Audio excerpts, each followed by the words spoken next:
শিবিরে কি আপনি যুক্ত হচ্ছেন? না, এটা বৈঠকও না, শিবিরের কোনো ব্যাপার নেই।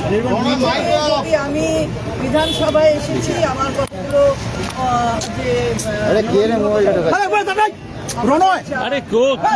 পেনশন পেনশনের জন্য, তো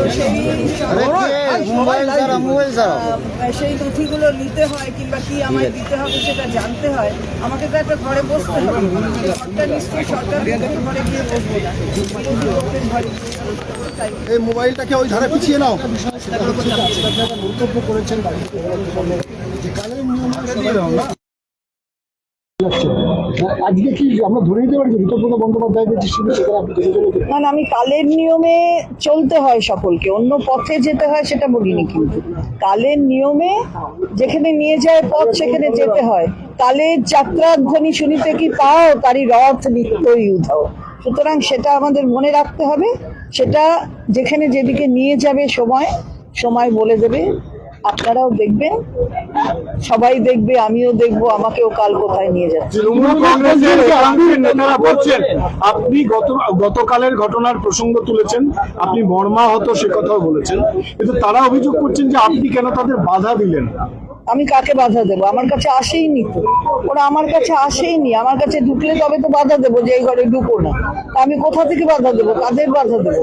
তাহলে আমি বলি, যা সিকিউরিটি রাখা, সেগুলো তো ওখানে রাখা থাকে, দলের পক্ষ থেকে রাখা থাকে। তাহলে তাদের বাধা দিলে তো তারাই দেবে। আমার ঘরেই তো ওরা ঢোকেনি, কেউ ঢোকেনি।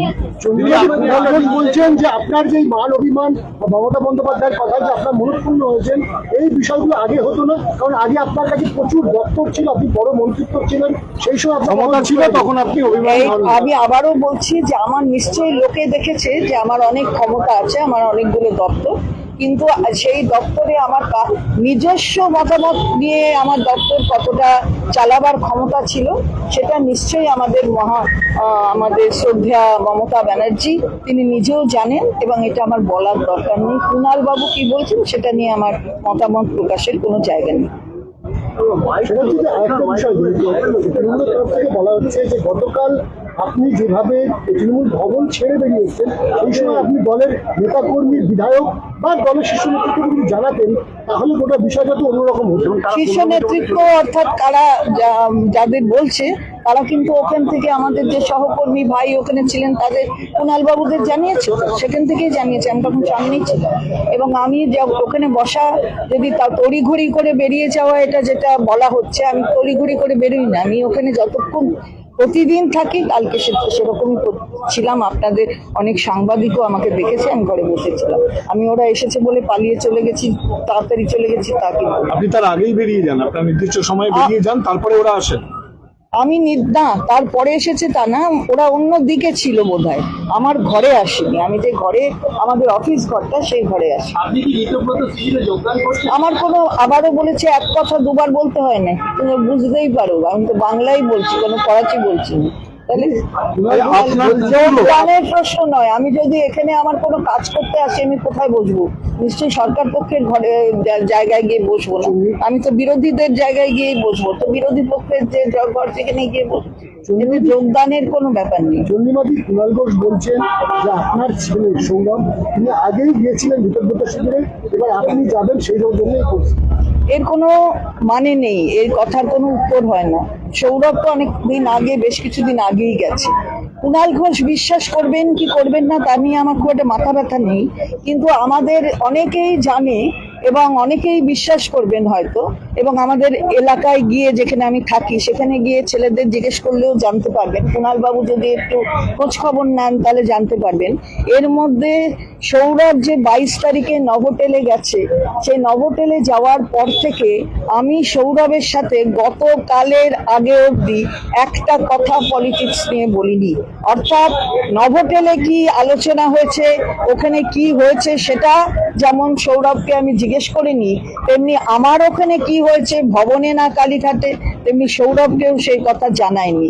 আমি সেই জিনিসটা মেনে চলি, এবং সেখানে দাঁড়িয়ে সৌরভ কোথায় গেছে তার জন্য আমি যাব, সেটা ব্যাপার নয়। তাহলে তো আমি সেদিনই চলে যেতাম, সেটা না। তার স্বাধীন, তার মতামত আছে, 47 বছর বয়স সৌরভের। তো 47 বছর বয়সে তার নিজের সিদ্ধান্ত নিশ্চয়ই নেবার অধিকার আছে, এটা কুণাল বাবু নিশ্চয়ই মনে করবেন। সুতরাং এটা বলে কোনো লাভ নেই। তাহলে যাওয়ার পরেও কেন আমাকে রেখে দিলেন? আমি তো যেদিনকে নভোটেলে সৌরভ গিয়েছে আমি তৎক্ষণাৎ গিয়ে নেত্রীকে বলেছি যে আমাকে ছেড়ে দিন। নেত্রী আমাকে বলেছিলেন যে না, ও গেছে, ঠিক আছে, তুমি থাকো। তো আমি ছিলাম যেরকম বলেছি। আপনি কি চন্দ্রিমা ভট্টাচার্যকে আমরা অ্যাক্টিভ রাজনীতিতে পাবো তো? দেখা যাক, সবটাই অ্যাক্টিভ, সবটাই অ্যাক্টিভ। অ্যাকশনে না থাকলে হবে কি করে? দেখুন পরে কথা হয়নি, গতকাল উনি আমার যেরকম বলেছেন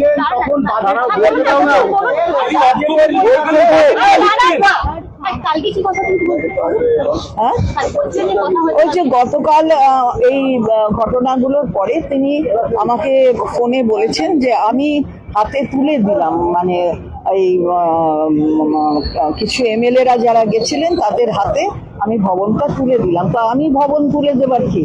আমি তো জানি না, তারা আমার ঘরেই আসেনি, তাদের সাথে আমার দেখাও হয়নি। আমি বেরিয়ে গেছি, তারপরে তারা ওই ঘরে ঢুকেছে। সুতরাং আমার কাছে ভবন তুলে দেওয়ার কোনো ব্যাপার নেই। সেটাই তো আমি মর্মাহত হয়েছি, বেদনাহত হয়েছি যে আমার বিশ্বাসযোগ্যতা প্রশ্ন চিহ্নের মুখে। হয়তো আমার ব্যর্থতা, আমার কোনো অভিযোগ নেই, তাই জন্যই তো আমি পদত্যাগ করেছি। দিদি, আপনি যখন অর্থমন্ত্রী ছিলেন, সেই অর্থমন্ত্রী হিসাবে বাজেট পেশ করার সময় সেই বাজেট কে লিখে দিত দিদি? কে লিখে দিত মন্ত্রগুপ্তি বলে দেব না, কিন্তু এটা আমি নিজে এত কেউ লিখে দেয় না। এটা অনেকে থাকে, সে আলোচনার মধ্যে দিয়ে সেটা হয়। কিন্তু আমি যেটা বলতে চাইছি সেটা হচ্ছে আমি জেনেছি, আমি জানি বাজেটের কথা খানিকক্ষণ আগে, জনতা যখন জানে তার খানিকক্ষণ আগে আমি জানি।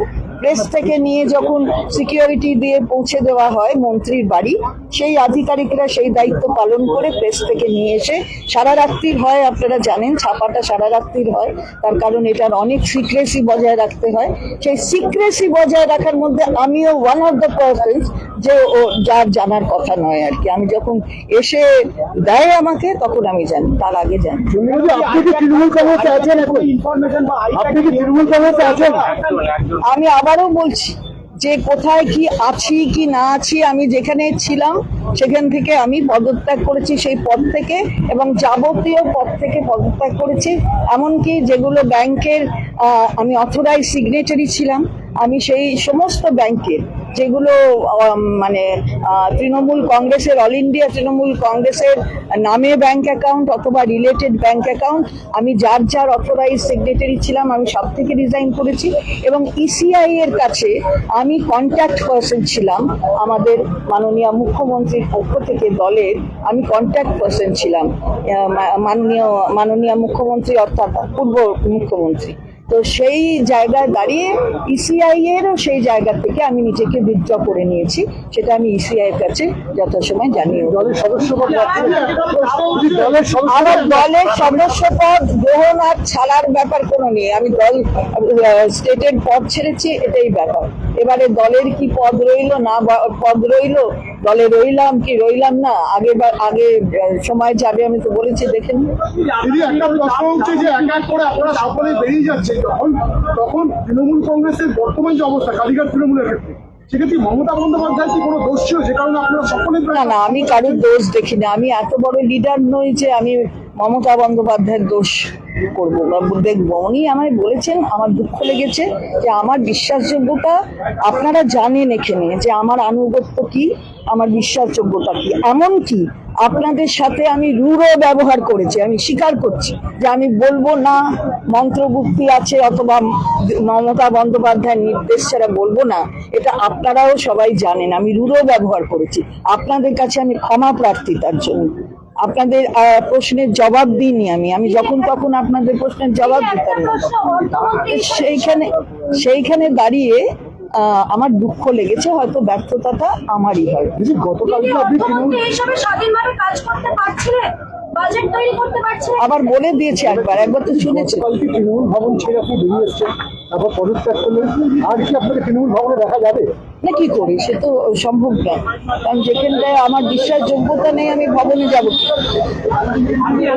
মমতা বন্দ্যোপাধ্যায় আপনি আপনি জানেন প্রধানমন্ত্রী যাবেন? না, আমাকে কালীঘাটে যাওয়ার কথা তো বলেননি নেত্রী, আমাকে ভবনে থাকার কথা।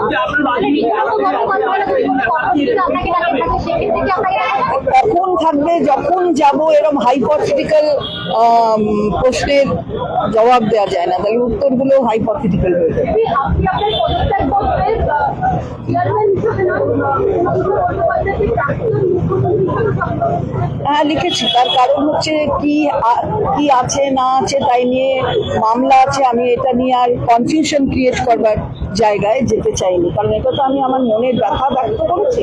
তার জন্য এখন কিছু ব্যাপার রয়েছে যেটা বিচারাধীন কোর্টে, কিছু ব্যাপার আছে যেটা বিচারাধীন ইলেকশন কমিশনের কাছে, ফলে আমি ওই কনফিউশনের মধ্যে, ওই প্রবলেমের মধ্যে যেতে চাইনি, তাই তাকে ফরওয়ার্ড চিফ মিনিস্টার হিসেবে সম্ভব। দিদি, সেটা হচ্ছে যে আপনি তো পদত্যাগ করেছেন এবং সেই জায়গায় দাঁড়িয়ে আপনি এই যে বলছেন যে মমতা বন্দ্যোপাধ্যায়ের কথা আপনার খারাপ লেগেছে, কষ্ট পেয়েছেন, আপনার বিশ্বাসযোগ্যতা নিয়ে প্রশ্ন উঠেছে, আপনার আনুগত্য নিয়ে প্রশ্ন উঠেছে। আমার প্রশ্ন এইটাই যে আপনি এত বছর ধরে তৃণমূল কংগ্রেসে মমতা বন্দ্যোপাধ্যায় কার্য ছাড় শুনিয়েছেন, ক্যাবিনেটে গুরুত্বপূর্ণ দপ্তর সামলেছেন, এইটাকে একদিনের ক্ষোভ নাকি অনেক দিনের পুঞ্জীভূত করে বলুন?